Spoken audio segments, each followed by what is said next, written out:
Hey, what's going on, guys? Kai here, and welcome back to the No Magicite Challenge Run for Let's Play Final Fantasy VI. What the? Holy hell, we have a boss fight. Welcome to your doom! Bonus points if you get that reference. Alright, so Doomgaze here is very weak to fire and holy. However, he has really high magic defense. So what you want to do is break those pearl rods that we bought earlier, because remember, not only do they deal double damage, but they also ignore magic defense. Doomgaze is also relatively fast, so having Marvel Shoes equipped for the auto haste will not only allow you to keep up with him and deal as much damage as you can as quickly as you can, but the auto regen and auto shell will help keep your ass alive while you do that. Make sure your party's levels are not divisible by 5 before you take him on, because he always starts off the fight using level 5 Doom. This is a timed battle, by the way. If you don't kill him before he runs away, well, he runs away and you have to fight him again. But he only has about 50,000 HP, so we should be able to kill him before that happens.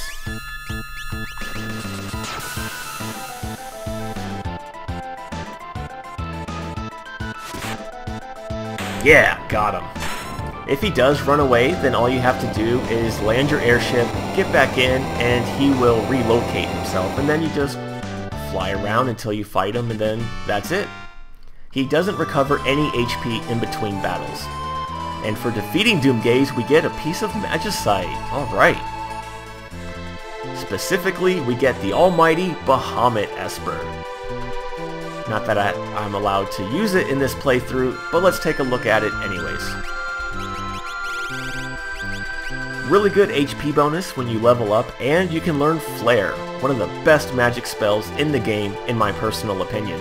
Even though technically it is weaker in terms of spell power than Fire 3, Flare ignores magic defense, making it better. In some cases, at least. I like to use it. Anyways, I'm going to rearrange my party and my setup, and I'll be right back. Alright guys, now that we've killed Doomgaze, and the skies are once again safe, let's go back to Solitary Island. One thing I should probably mention about Doomgaze is that if you cast Vanish on him, followed by X-Zone, yeah, he will die instantly, but the game will glitch out and skip his death script, which means you don't see the cutscene, and that means you don't get Bahamut, so don't do that. Anyways, you come back here anytime after acquiring your airship, and you get the Pallador Esper. It's another really good Esper. If you summon it in battle, everyone will jump. You can also learn Haste too, which is a really good spell.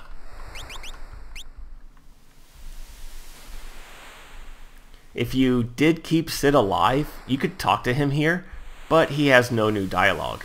In fact, he has the same dialogue for the remainder of the game, regardless of what's going on.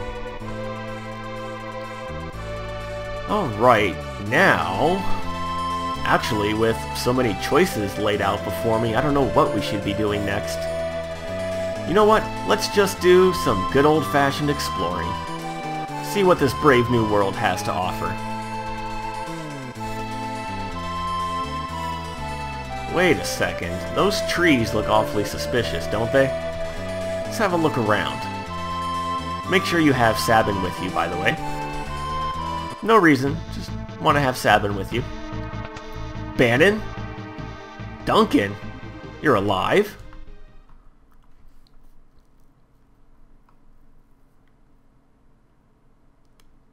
Well, yeah, last we heard, Vargas, your own son, killed you.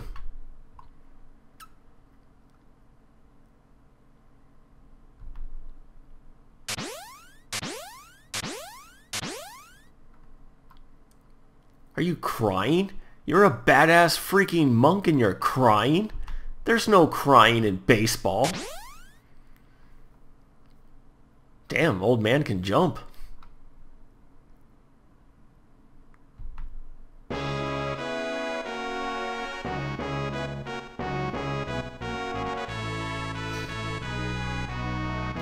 Alright, he's gonna teach us a new blitz.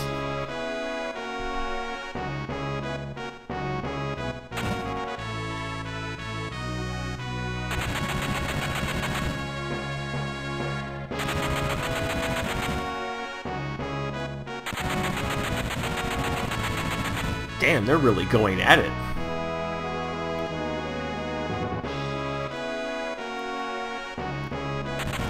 Whoa, we got some Dragon Ball Z shit going on here.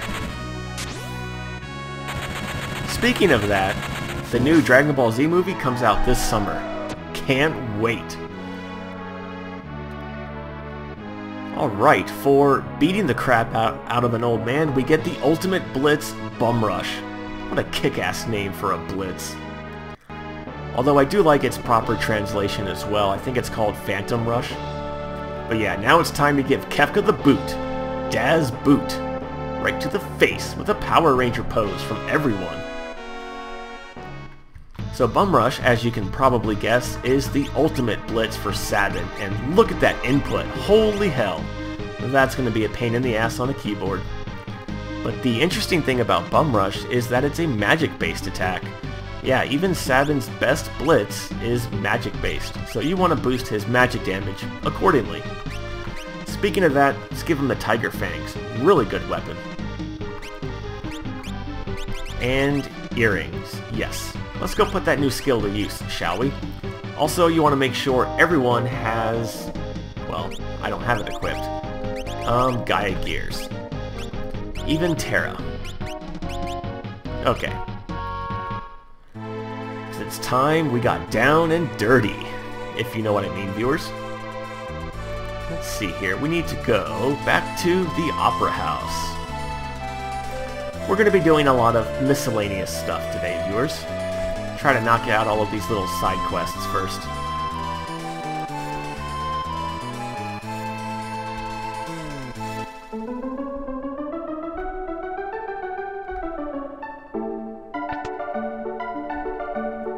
Hey, how's it going? A dragon is on the stage. I didn't know Godzilla went to Broadway. Well, I guess Godzilla isn't really a dragon. He's more of a dinosaur, right?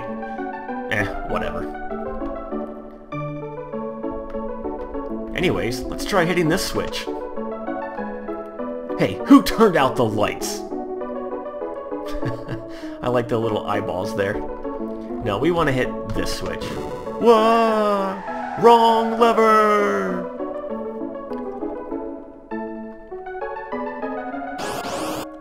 And now it's time for a boss fight against the Dirt Dragon, who is weak to wind. That's why I bought those blossoms earlier in the game. Remember, those are a wind elemental weapon, so you can throw those for really good damage.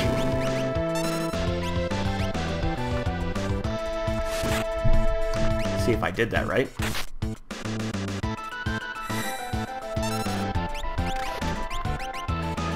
Unfortunately, we don't have any wind elemental magics at our disposal, so Terra is just going to be doing whatever elemental spell I have. This dragon is susceptible to both poison and slow, so that could make your life a little bit easier.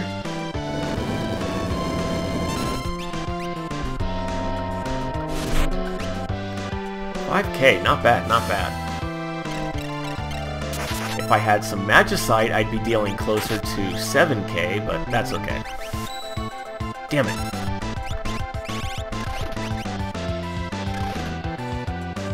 But this boss fight is pretty easy if you have the Gaia Gears equipped. There we go. If you bring Cherub Downs to give your party auto float, he'll use an ability that cancels float, so it doesn't work. But for defeating one of the 8 legendary dragons, we get 10 magic points and a Magus Rod. Best weapon in the game for Strago, Realm, and another character. We have 7 left, alright. Too late, we've already done that. Alright, so now I'm going to rearrange my party and my setup one more time, and I'll be right back. You know what, guys? What do you say we go check in with our old buddy from Triangle Island? It's in the same place it was in the World of Balance, over here in the upper right-hand corner of the map.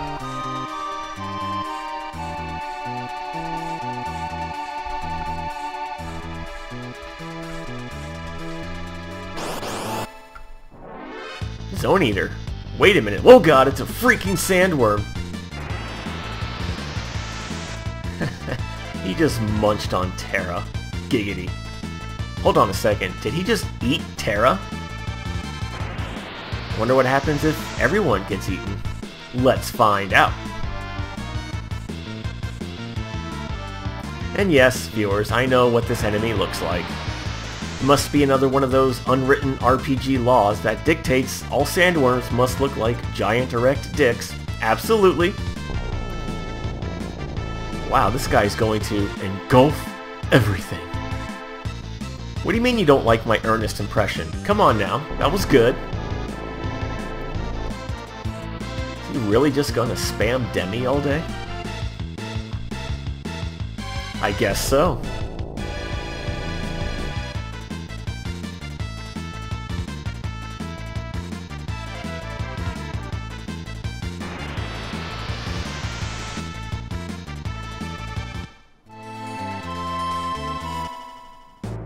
What? I don't have a game over screen? What's going on, game? Huh. No, actually, I knew that would happen. This is actually a dungeon inside of a monster. Yo dog, I heard you like monsters, so we're gonna put monsters in a dungeon inside of a monster so that you can fight monsters while inside of a monster. Anyways, for this dungeon, I'm gonna be using Sabin instead of Shadow because bringing Shadow here is a very bad idea. I'll explain that soon enough. As for my equipment setup, I have Sabin in fight mode with the Genji glove and the Atlas armlet, Tiger Fangs and Dragon Claw. Everyone else just has experience eggs and damage boosting accessories. Edgar is in his Dragoon setup as always. Pearl Lance is going to be very good here against some particular enemies. So let's have a look around this weird dungeon. Gotta love the music though. And there's people down here. Anyways, you can hop in between the levels here by pressing the A button. And here we get the Genji armor. Best armor in the game for your melee characters. Let's give that to Edgar right away. Really good stat gains and defense. Whoa! Yeah, touching those guys will knock you off down here. To get an ether and a red jacket, arguably the best armor in the game for Sabin. Really good stat gains, and it reduces fire damage to 0, so not bad, not bad. Anyways, you hit that floor switch there to get into a random battle with new enemies, Ogre and Wartpucks. Alright, so Ogres can inflict zombie. Really? They're also weak to lightning. God, man, what a cocksucker. Well, this battle isn't going anywhere near as well as I thought it would. Wartpucks have the ability to counterattack with Sneeze, but they don't do it too often. Usually if you hit them with a magic spell. Anyways, got a level for Terra and Sabin, and a new Blitz. Alright.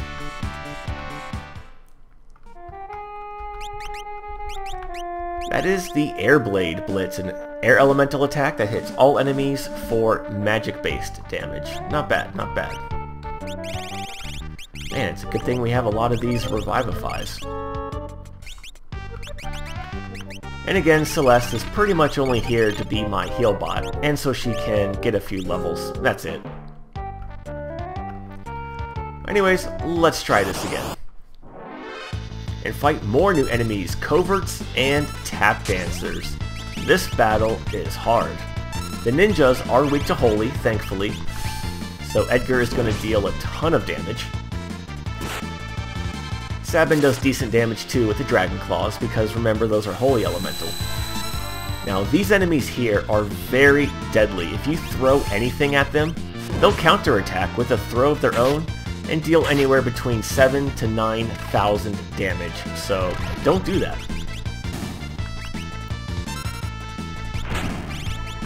I was really hoping Edgar would split up that damage a little bit. Come on, Sabin. Yes. Probably should have waited a little while before coming here, but I have patience problems, so we're gonna come here now. I have a plan for this LP, viewers. It's going to be a little bit different, or a lot different, than the last time I played this game. It's a very good reason why I want to do this dungeon as early as I can. Alright, this time we're going to try to get across without falling off. Here we get a magical brush. Awesome. Let's see here. Come on. Any day now.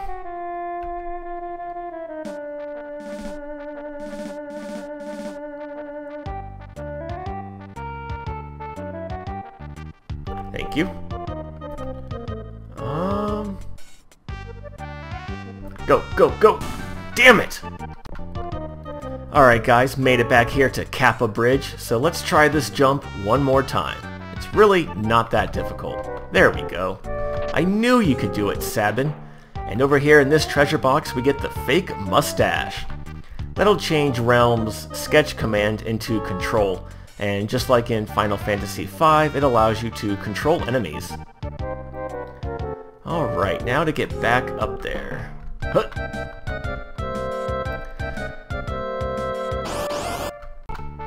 Okay, let's see what other strange and mysterious things await us in this bizarre place.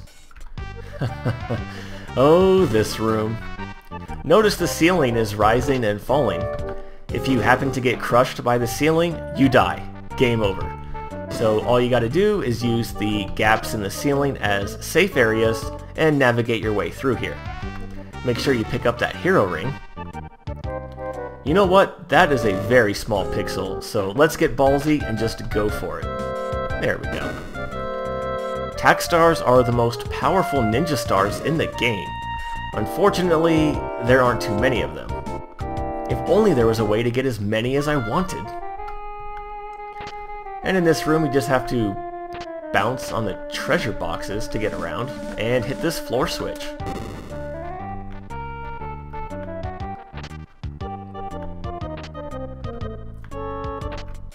And over here we get the Thunder Shield, one of the best shields in the game. Absorbs lightning elemental attacks, cuts fire and ice elemental attacks in half, and it nullifies wind, one of very few items that gives you wind protection. It also teaches you Bolt 2, and that's the only way in this LP I'm going to have access to thunder magic. So I want to get that going on Celeste right away.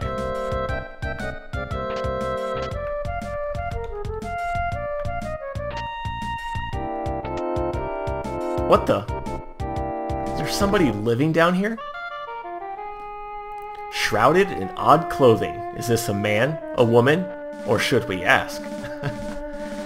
This is Gogo. No, it's not Daryl. No, it's not Emperor Guest Hall, or any of those other crazy internet rumors. As humorous as those are, they are incorrect. You might remember Gogo from Final Fantasy V. Miming skills,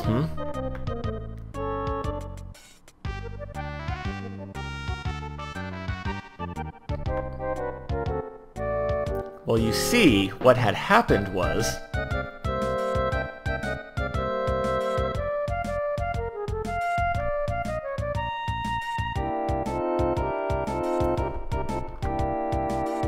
Alright, more party members with Gogo, the Mime, who we will go over in more detail next time. But first, let me show you how to get the hell out of here.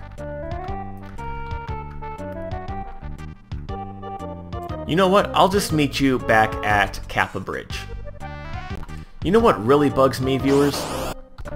No, it's not random battles interrupting me. Thanks, game. Thanks a whole lot. It's the fact that if you want to use two weapons with Sabin in this game, you have to equip him with a Genji glove. And that makes no sense to me. Never has, never will. He's a monk, for crying out loud. He should naturally be able to use both of his fists in battle. Yang could do it. Any other monk in any other Final Fantasy game could do it. Why is Sabin the only one who's being gimped by that?